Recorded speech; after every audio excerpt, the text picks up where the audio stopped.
پس محبت و اتباع پیامبر صلی الله علیه و آله و سلم کجاست؟ با سلام و صلوات بر انبیاء الهی و خاتم آنان پیامبر عظیم الشأن اسلام حضرت محمد مصطفی صلی الله علیه و آله و سلم. مستمر حضرت آیت الله خامنه‌ای دامت برکاته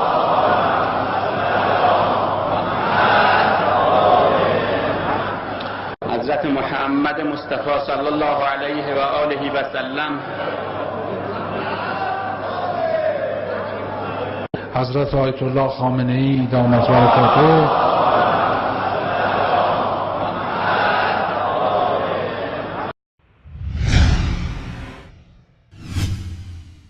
مذهب شیعه رافضی اثناعشری خرافی ترین مذهب منتسب به اسلام است که تمام اصول و فروع آن مخالف قرآن کریم و سنت صحیح و عقل و فطرت سالم انسانی است.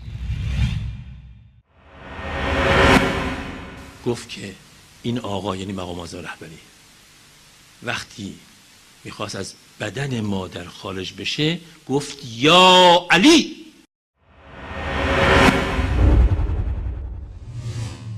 غلو و افراط از بارزترین مشخصه های این مذهب غالی و افراطی است. به خصوص علمای غالی و افراطی و مقلدان جاهل و متعصبشان به شدت غرق در غلو و افراط و شخصیت پرستی و در عین حال دوری از سرچشمه اسلام و جفا در حق رسول بزرگوار اسلام صلی الله علیه و آله و سلم هستند.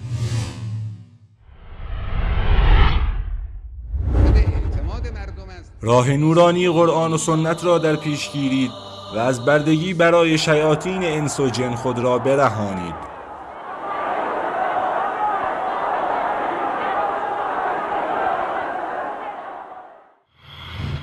حتی در شخصیت‌های معاصرشان به گونه‌ای غلو و افراط می‌کنند و به قدری واضح و روشن از اتباع و پیروی و محبت پیامبر گرامی صلی الله علیه و سلم دور می‌شوند که اصلاً در شأن یک مسلمان نیست.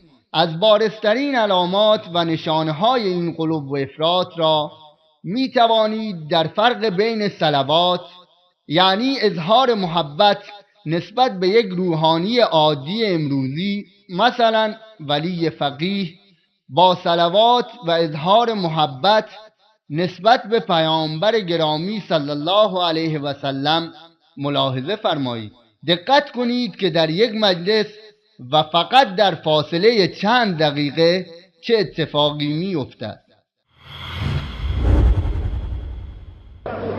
با سلام و صلوات بر انبیاء الهی و خاتم آنان پیامبر عظیم الشأن اسلام حضرت محمد مصطفی صلی الله علیه و آله و سلم.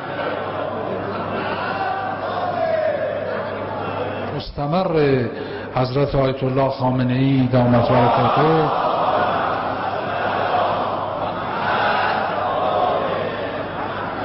حضرت محمد مصطفی صلی الله علیه و آله و سلم. حضرت آیت الله خامنه‌ای دامت برکاته